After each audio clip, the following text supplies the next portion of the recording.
All right, in this video I wanted to talk about this HP Z420 workstation and sort of show you the internal components, talk about how it is usable almost 12 or 13 years after it was initially released, and sort of talk about this machine in general. So I bought this machine for just under $100 on eBay about 3 years ago. It was bare bones, had no RAM, had a E5 1607 CPU. It was really, really bad, had no graphics card, nothing else. And I built the rest of it out of spare parts, completely out of spare parts. So I had an extra CPU, I had extra RAM, I had extra hard drives, I had an extra graphics card that I was able to just put in this machine, and it has been really good. And I've been really, really proud that I've been able to use this machine for so long. Now it is sort of getting a little bit long in the tooth a little bit because it is sort of a 14-year-old computer, but it is still very usable for most purposes, actually. And so I want to talk about that in this video. So here's the machine, just so we can see the different angles of the machine. We have the front of the machine here. We have these two slots that you can fill with optical bays if you would like. We have intake here. We have a power button, and this is a nice clicky power button.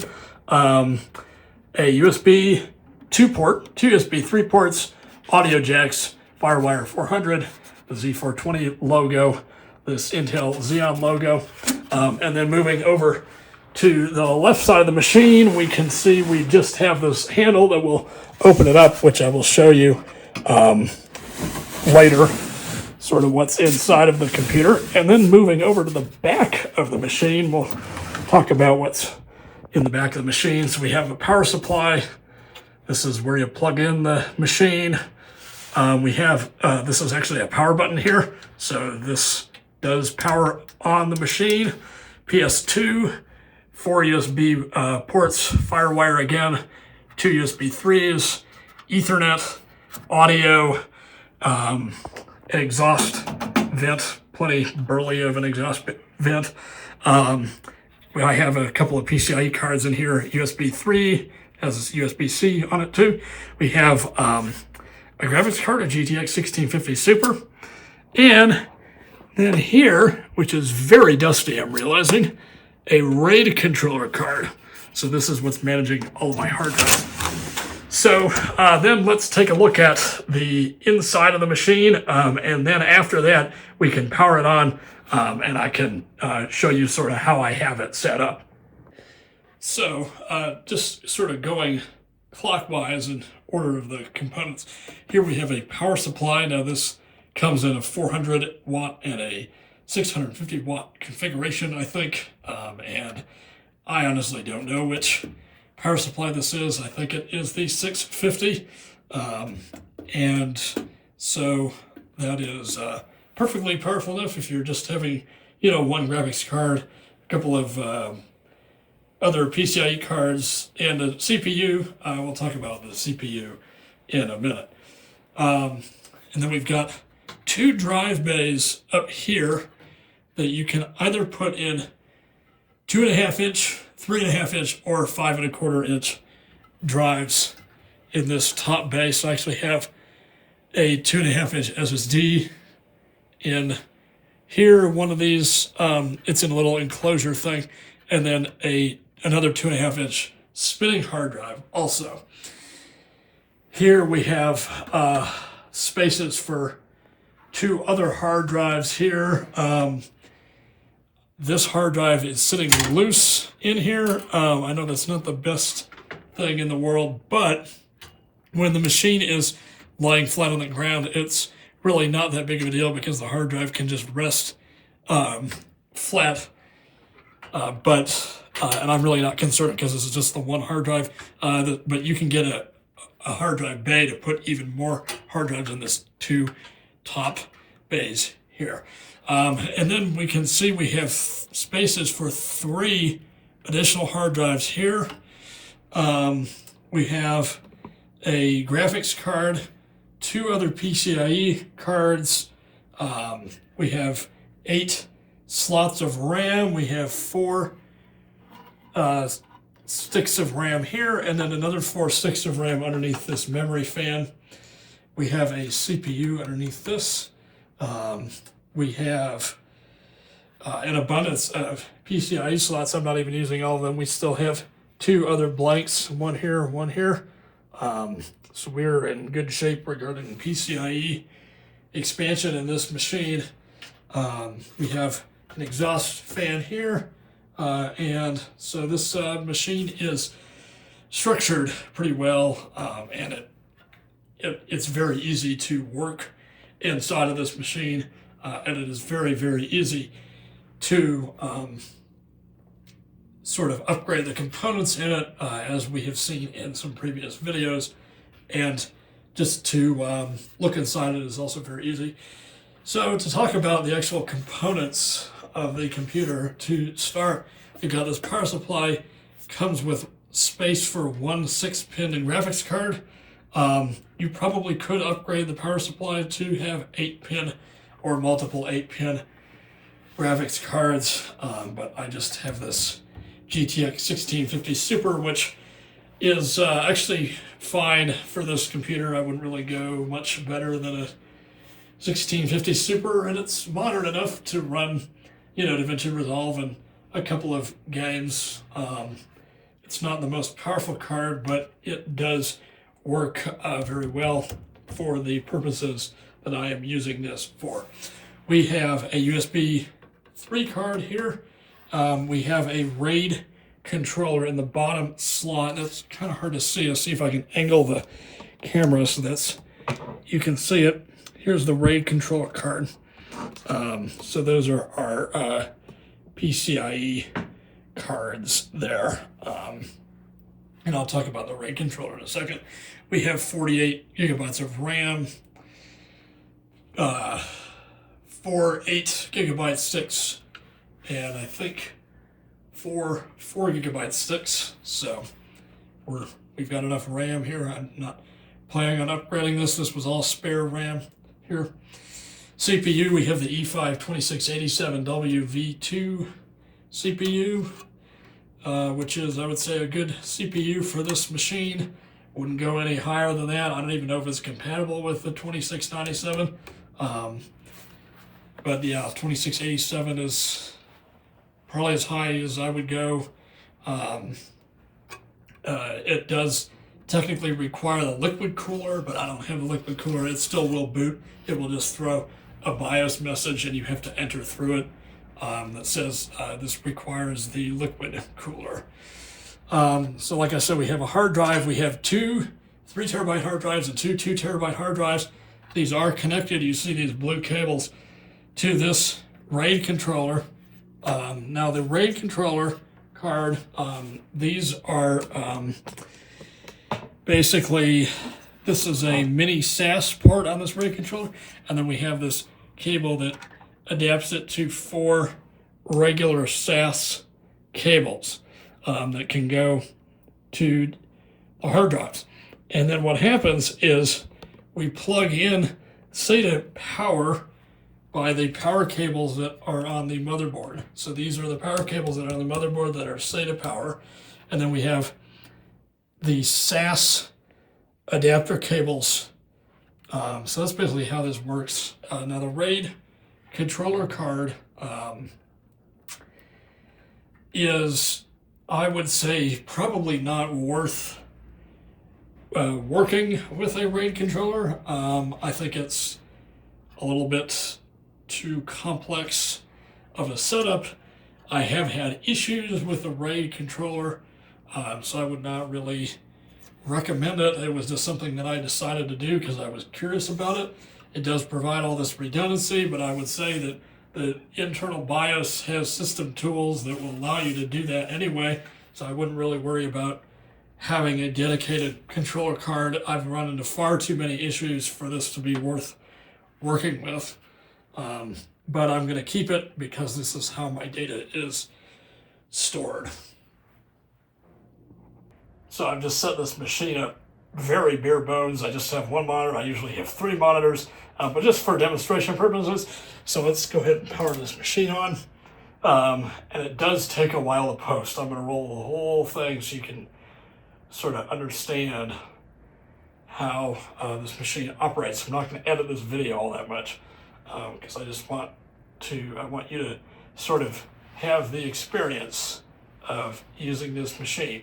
So I haven't booted up this machine for a few months because I'm just getting home after the semester, and so who knows if it will even post. Should post. I don't imagine why it wouldn't.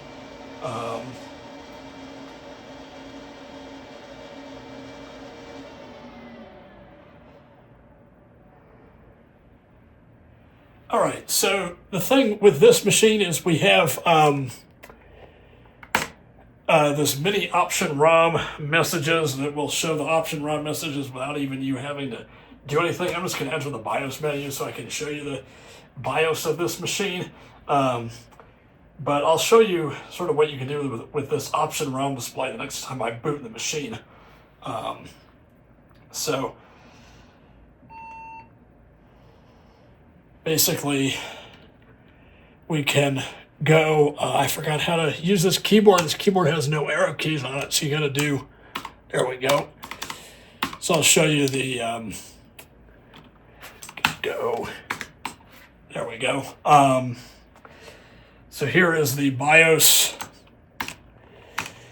very basic BIOS, really not much to show here.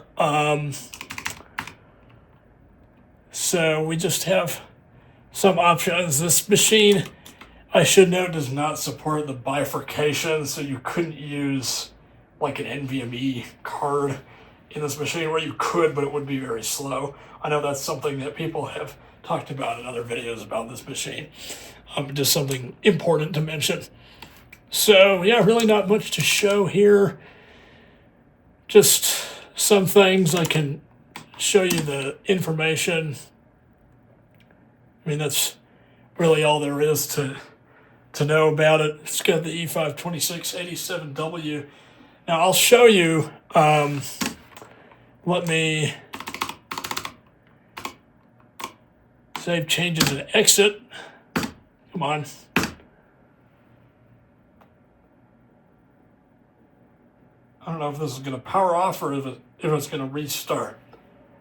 Yeah, it looks like it's just going to restart. So I'll show you what happens. So we can enlarge this option ROM messages just by pressing any key, and we can see that it shows the RAID controller's initialization process when the BIOS initializes, which is very useful, but it does make it take quite a bit longer to get through the BIOS screen.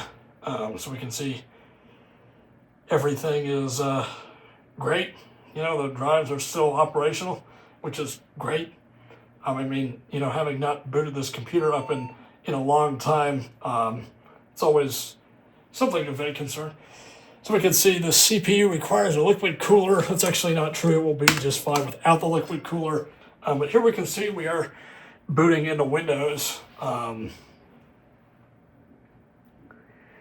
once Windows boots, I can show you what Windows is like on this computer. So here we are in an installation of Windows 10. This is Windows 10 LTSC. Now I should note, we can see, I did not mean to do that. I meant to go here. We can see all of the drives here. We've got our 128 gigabyte SSD, which is perfectly, it's enough storage for a boot drive. An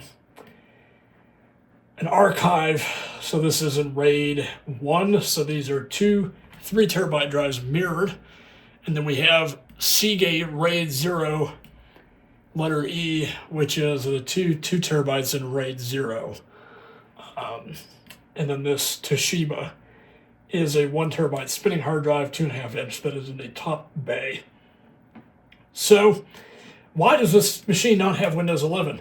So this machine you can install Windows 11 by unofficially installing Windows 11, so you can do any of various hacks to get Windows 11.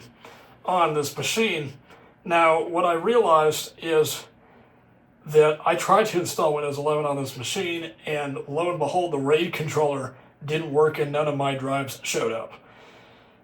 So this RAID controller card is too old for Windows 11, 24H2 and later. It works in every older version of Windows 11, so 23H2 works perfectly fine. 24H2 does not work, and so that is very important to note. If you plan on using one of these LSI 9260-8i RAID controllers, you will not be able to use Windows 11. This is stuck on Windows 10. Now, I think that's fine for two reasons. Number one, because this is running the LTSC version of Windows 10, which will get support until 2032. And also because I don't plan to use this machine for all that much longer. Anyway, I'm hoping to get another 2 years out of it and then call it quits. Because this machine realistically probably will only last another 2 years. And then I'm sure I will repurpose it, maybe turn it into a server. That's sort of my plan at this point. I want to turn this machine into a server. It has enough drive base. I can throw 32 terabytes of storage in here by using 4 8-terabyte hard drives. That would be perfectly easy. And use software RAID, use TrueNAS. That would be actually, this machine would make a perfect server. So at this point, that's still kind of 1.5 to 2 years out at this point. But this machine, when I'm home like I am now, is a perfect computer. And I'm really proud that I'm still able to use it. We can go into Task Manager, and I can show you a couple of things here.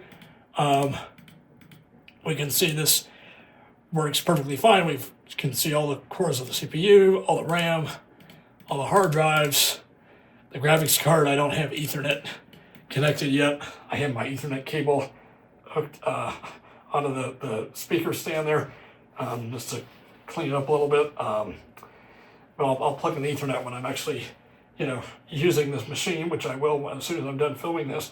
I've got to connect my audio interface. I'll probably connect my other two displays.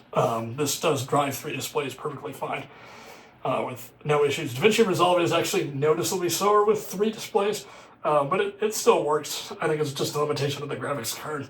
This graphics card, while I said this earlier, it's perfectly fine. Graphics card, 1650 Super. It's not the most powerful graphics card. It only has 4 gigabytes of VRAM.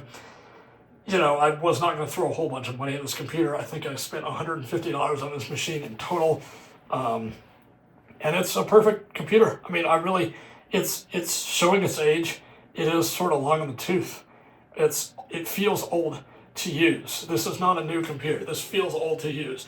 But it still has held up perfectly fine, and I'm really proud that I've been able to use this computer for as long as I have been able to use it, for about 2 years now. On and off, whenever I'm home for the semester. Back in college, I have this 2019 iMac that also runs perfectly fine, that I also anticipate keeping for probably another year and a half, until I am out of college, but in which case I'm going to have to reevaluate my entire computer situation. But it works perfectly fine for now. Again, this computer will probably also be repurposed at that time. It's a great computer. I mean, this computer is really great, and I would say that it runs everything that I need to run, has no issues whatsoever. So I may try to make some additional videos on this computer, maybe with some virtual machines. That's what I had planned to do, and so we will get onto that. But anyway, thanks for watching this video. I hope this video was useful to you. If you ever plan on buying one of these HP machines, I wouldn't really recommend it to use as a daily machine because it is getting old. You can use it as a daily machine. I do whenever I'm home, but I would not suggest, if you are going to use it as a daily machine, do not plan on keeping it forever. It's probably going to only last maybe another year, maybe another 2 years. Do not plan to keep it for another 10 years. That's not going to happen. I just know that for a fact. LGA 2011 has lasted 13 years already. I think we can, it's probably time for it to be done at this point. And it's really starting to show its age with some things. So anyway, I really do like this machine, and it is great. So I hope this video provided value to you, and thank you for watching it.